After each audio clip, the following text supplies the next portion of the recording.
Most PMP candidates study scope, schedule, cost, risk, and quality as separate topics. They memorize each knowledge area independently and then fall into the integration trap on the exam. They answer questions correctly within each knowledge area, but miss the questions that test how the knowledge areas connect.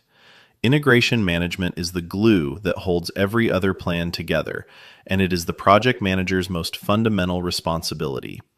In this video, I'll break down Task 9 from Domain 2, Integrate Project Planning Activities. 3 enablers, the Project Management Plan explained, how changes ripple across all plans, and a practice question. Let's get into it. Task 9 sits in Domain 2, 50% of the exam. 3 enablers. 1. Consolidate the project and phase plans. 2. Assess the consolidated project plans for dependencies, gaps, and continued business value. 3. Analyze the data collected and make informed project decisions. 3 enablers that together define the PM's integrative role: bringing all subsidiary plans together, checking they are internally consistent, and using the consolidated picture to make informed decisions. The integration trap is treating any of these 3 as optional. The integration trap catches candidates who study knowledge areas independently and answer questions as if they exist in isolation. On the PMP exam, integrated scenario questions describe a situation that touches multiple knowledge areas simultaneously, and the correct answer addresses all of them, not just one. The most common version: a scope change is approved and the candidate selects Update the Scope Baseline. The correct answer updates the scope baseline and the schedule and the budget and the risk register, because scope changes cascade across every connected plan. The PM's job is not to manage each plan separately. It is to manage the interactions between plans, to see the whole picture and make decisions that account for every downstream impact. The project management plan is the most important document in project management, and it is heavily tested on the exam. It is not a single document. It is a collection of subsidiary plans, one for each knowledge area, that together describe how the project will be planned, executed, monitored, and controlled. Critically, the subsidiary plans are not independent. The schedule plan depends on the scope plan. The cost plan depends on the resource plan. The risk plan affects every other plan. The project management plan is only complete when all subsidiary plans are consistent with each other, when a change in one does not create a contradiction in another. The first enabler is consolidate the project and phase plans. This means bringing all subsidiary plans together into a coherent whole, not just collecting documents, but actively verifying they are aligned. Consolidation involves 3 checks. Completeness. Does every knowledge area have a plan? Are there gaps? Consistency. Do the plans agree with each other? A schedule that requires resources the resource plan has not allocated is inconsistent. Feasibility. Does the consolidated plan reflect a project that can actually be executed given the constraints of time, budget, and risk appetite? On the exam, consolidation questions test whether the PM actively verifies plan alignment, not whether they can list the subsidiary plans. The second enabler is assess the consolidated project plans for dependencies, gaps, and continued business value. Dependencies are connections between plan elements, a schedule activity that cannot start until a procurement activity completes, a cost estimate that depends on a resource allocation decision. Unmanaged dependencies are schedule and budget risks waiting to materialize. Gaps are missing elements: a knowledge area without a plan, an assumption without a risk response, a deliverable without acceptance criteria. Gaps in planning create gaps in execution. Continued business value assessment asks whether the project still justifies its investment given what the consolidated plan reveals. If planning reveals the project will cost twice what was estimated, the sponsor needs to know, even if that conversation is difficult. The third enabler is analyze the data collected and make informed project decisions.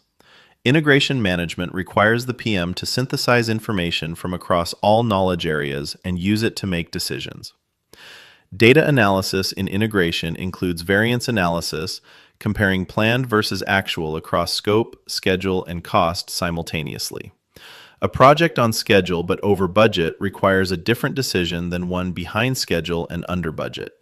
The integrated view reveals the full picture. On the exam, decision-making questions test whether the PM uses complete information before acting. Decisions made from partial data, looking only at schedule or only at cost, are integration failures. The correct answer always considers all relevant plan dimensions before recommending a course of action. This is what integration management actually means in practice. A single scope change does not affect only the scope baseline. It affects the schedule. New activities must be planned. The cost. New budget must be authorized. The risk register. New risks introduced by the change must be identified. The quality plan. Acceptance criteria for the new work must be defined. The communications plan. Stakeholders must be informed. The resource plan. Team members must be assigned. The integration trap is approving the scope change and updating only the scope baseline, leaving every other affected plan unchanged. The exam tests whether you update all impacted plans. Integrated change control is the process that ensures every change is evaluated for its impact across all knowledge areas before approval. It is the practical mechanism of integration management. When a change request is submitted, the process asks, what is the impact on scope, on schedule, on cost, on risk, on quality, on resources? Only after the full integrated impact is assessed does the Change Control Board approve or reject. On the exam, any change approval that does not include integrated impact assessment is wrong. The sponsor approving verbally does not trigger implementation. The integrated impact assessment and formal CCB approval do. In Agile, integration management is continuous, not a planning phase activity. Sprint planning integrates scope priorities with team capacity and velocity. Daily stand-ups surface integration issues when one team member's work depends on another's output that is not ready. Sprint reviews integrate delivered work with stakeholder expectations and business value. Retrospectives integrate team performance with process improvement.